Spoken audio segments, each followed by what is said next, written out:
بسم اللہ الرحمن الرحیم۔ السلام علیکم ناظرین، میں ہوں آغردیم سحر، آپ دیکھ رہے ہیں میرا یوٹیوب چینل۔ ناظرین، کل عمران خان صاحب نے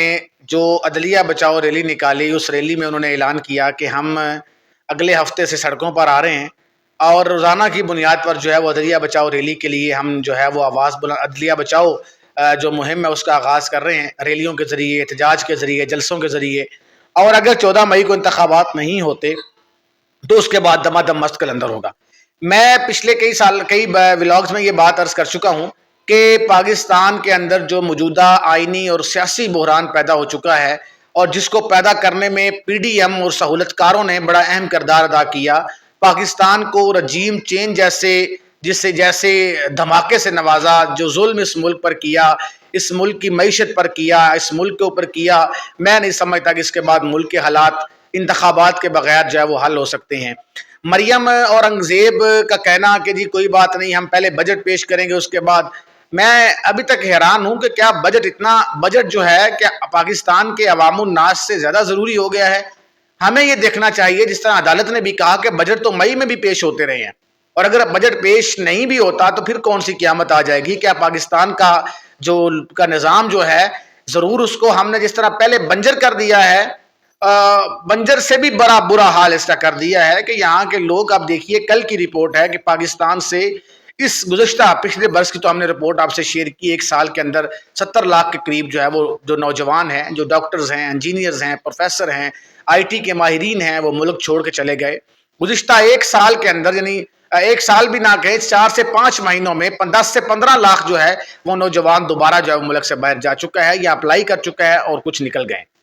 اس ظلم کا کون جو ہے وہ جواب دہ ہوگا؟ پاکستان کو رجیم چینج کے بعد آج جو پاک چائنا اعلامیہ جاری ہوا اور جو بار بار ہم جو ہے اس بات کا اعلان کر رہے ہیں کہ پاکستان میں سی پیک کو مضبوط کریں گے، پاک افغان اور چین کے وزرائے خارجہ بھی آپس میں ملاقاتیں کر رہے ہیں اور پاکستان کے معیشت کو بہتر کرنے کے خواہاں ہیں۔ میرا نہیں خیال کہ جتنا زور ہم بیرونی چیزوں کے اوپر لگا رہے ہیں، جو چیزیں ہمارے لیے اہم نہیں ہیں، ہمیں ان چیزوں پر زور لگانا چاہیے جو ہمارے لیے اہم ہے، خاص کر کے الیکشن ہے، آئین ہے۔ اگر آئین ٹوٹتا ہے تو پھر آپ خود اندازہ لگائیں کہ کس کس کے اوپر غداری کا مقدمہ بنے گا، آرٹیکل 6 کا مقدمہ آپ کس کس پہ بنائیں گے، توہین عدالت کا مقدمہ کس کس پہ کریں گے آپ؟ عمران خان جو ہے اس پہ تو وہ تو چھینک لے تو اس پہ مقدمہ ہے، وہ کھانسی لے تو اس پہ مقدمہ ہے، وہ صبح دیر سے اٹھے تو اس پہ مقدمہ ہے۔ 140 کے قریب آپ نے مقدمات کیے ہیں جن کی کوئی سیاسی ورتھ نہیں ہے، اور پھر آپ کہتے ہیں عدلیہ جو ہے وہ عمران خان کو سپورٹ کر رہی ہے۔ عدلیہ ان کیسز میں سے کیا نکالے جو سیاسی بنیاد پر آپ نے بنائے ہیں؟ تو میرا ذاتی خیال یہ ہے کہ اگر آپ نے فیوچر کے اندر جو ہے وہ یہ سوچ کے بیٹھے ہیں کہ اکتوبر میں انتخابات ہوں گے، اور انتخابات تو دیر سے بھی ہوتے رہے ہیں، جس طرح خواجہ آصف صاحب نے 88 کے سیلاب کا ذکر کیا اور پھر اس کے بعد بینظیر بھٹو کی شہادت کا ذکر کیا کہ انتخابات دیر سے ہوئے، تو پھر اس کا مطلب یہ ہے کہ آپ تو اشارے دے رہے ہیں کہ ہم ایکسٹینشن چاہتے ہیں۔ اور میں نے ایک عرض کی تھی پچھلے ولاگ میں کہ ایک مذاکراتی ٹیم نے ایک جو 4 نکاتی ایجنڈا تھا، اس میں ایک جو پوائنٹ تھا کہ ہم انتخابات کے نتائج کو قبول کریں گے۔ یہ وہ چارٹر آف ڈیموکریسی ہے جس کا میں نے بہت پہلے ذکر کیا تھا جب یہ پی ڈی ایم بنی تھی۔ میں نے کہا تھا کہ تمام سیاسی جماعتوں کو ایک چارٹر آف ڈیموکریسی سائن کرنا پڑے گا جیسے پہلے ہوا تھا،